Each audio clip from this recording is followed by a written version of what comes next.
বিসমিল্লাহির রহমানির রহিম। আসসালামু আলাইকুম। প্রথমে আমি তেল দিয়ে দিলাম, পেঁয়াজ দিয়ে দিলাম, কাঁচা জাল দিয়ে দিলাম। এখন আমি পেঁয়াজ কাঁচা জাল সুন্দর করে ভাজতে নেব। পেঁয়াজ কাঁচা জাল সুন্দর করে ভাজতে নিলাম। এখন আমি ডিম দিয়ে দিচ্ছি, লবণ দিয়ে দিলাম। পেঁয়াজ কাঁচা জালের সাথে ডিম আমি ভাজতে নেব। আর একটা ডিম দিয়ে দিলাম। পেঁয়াজ কাঁচা জালের সাথে ডিম আমি ভাজতে নিলাম সুন্দর করে। এখন আমি পানি দিয়ে দিচ্ছি। এখন আমি চাট মশলাগুলো দিয়ে দিচ্ছি।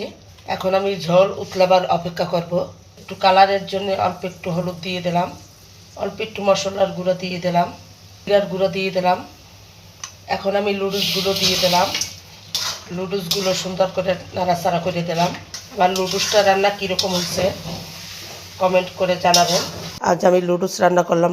লুডুসের ডেকোরেশনটা কীরকম হয়েছে কমেন্ট করে জানাবেন। লাইক করবেন, কমেন্ট করবেন, শেয়ার করবেন। আজ এই পর্যন্ত। আল্লাহ হাফেজ।